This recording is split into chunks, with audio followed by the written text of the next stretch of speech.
Baiklah, sebelum kita memasuki ke pembahasan materinya, kita terlebih dahulu lebih mengetahui materi apa-apa saja yang akan dibahas pada slide-slide berikutnya. Pertemuan ke-1 yaitu kontrak kuliah, pertemuan kedua materi pertama kegiatan pengelolaan kelas, pertemuan ketiga materi kedua mengapa lingkungan belajar penting bagi anak dan apa saja model pembelajaran yang dapat digunakan. Pertemuan keempat materi ketiga bagaimana menata lingkungan belajar, pertemuan kelima materi keempat persyaratan ruang bermain di PAUD, pertemuan keenam materi kelima model penataan ruangan indoor berdasarkan usia anak, pertemuan ketujuh materi keenam bagaimana memilih furnitur dan apa yang diperhatikan dalam menempatkan toilet dan apa yang diperhatikan dalam menempatkan di pagar. Pagar adalah tempat umum di luar bangga diperlukan untuk memastikan bahwa anak-anak tidak bisa terdorong dalam situasi berbahaya, dan pagar juga dapat menjadi sentra berkebunan sehingga anak lebih mudah mengenal pengelolaan halaman. Baiklah, kita langsung masuk ke materi pertama mengenai kegiatan pengelolaan kelas. Pengertian pengelolaan kelas adalah usaha yang dilakukan oleh guru untuk menata kehidupan kelas dimulai perencanaan kurikulumnya, penataan prosedur dan sumber belajar, pengaturan lingkungan agar proses pembelajaran berlangsung efektif dan efisien.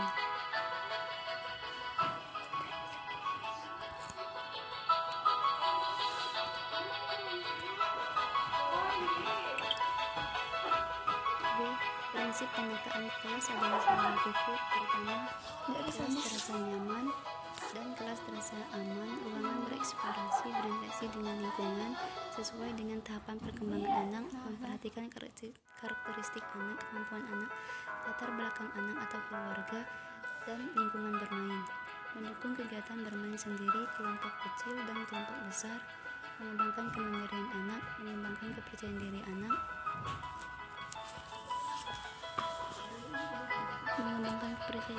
mendukung perkembangan semua aspek perkembangan anak. Lanjutan dari perbedaan dan prasarana pengelolaan kelas.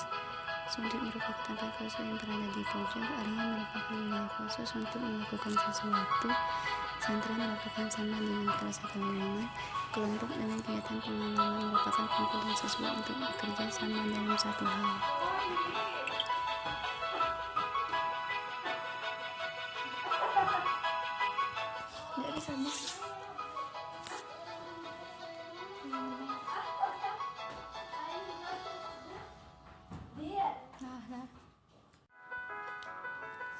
Bagaimana menerapkan prinsip pengelolaan kelas dalam penataan kelas?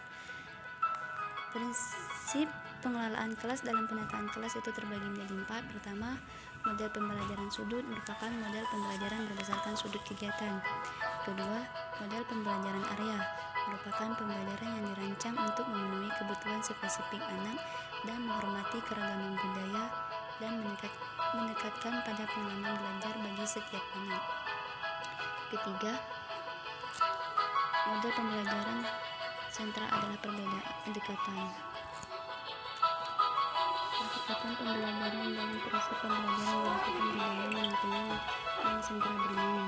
Keempat, model pembelajaran kelompok adalah pengisian ruangan maupun pengisian peserta didik sesuai dengan kebutuhan. Lanjut halaman. Hal yang harus diperhatikan dengan ruang luar sebagai berikut. Luas area bermain standar menempatkan binatang yang tidak berbahaya.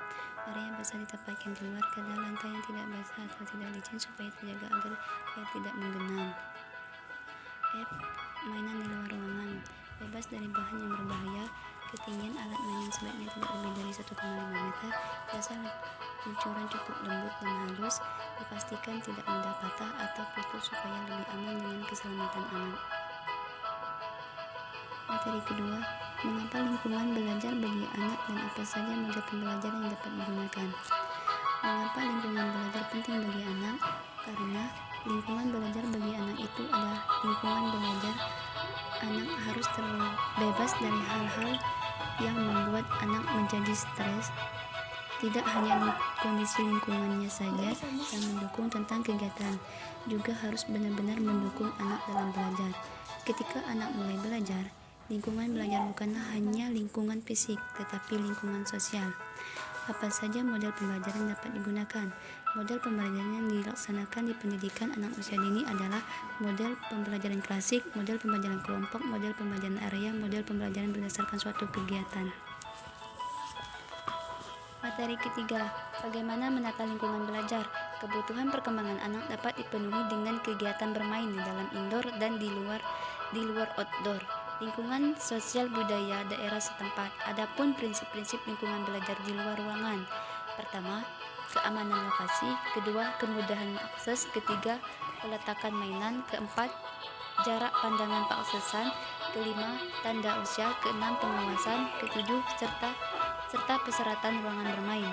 Ukuran dan luas untuk bermain. Pertama, arah ruang. Kedua, jenis ruangan dinding, atap dan pelafon, pintu ruang bermain, sirkulasi dan perpecahan, bersih dan aman. Lanjut, materi keempat, persyaratan ruang bermain di PAUD. Syarat penataan sarana bermain di dalam ruangan atau outdoor. Pertama, keamanan mainan sifat fisik dan mekanis. Kedua, semua material harus kasat mata, bersih dari segala macam kotoran. Ketiga, tidak berbahan kayu, harus berstruktur halus sehingga jika digigit tidak menimbulkan serpihan. Keempat, jika berbahan kain tidak ada zat berbahaya yang dapat masuk melalui mulut ataupun bosan.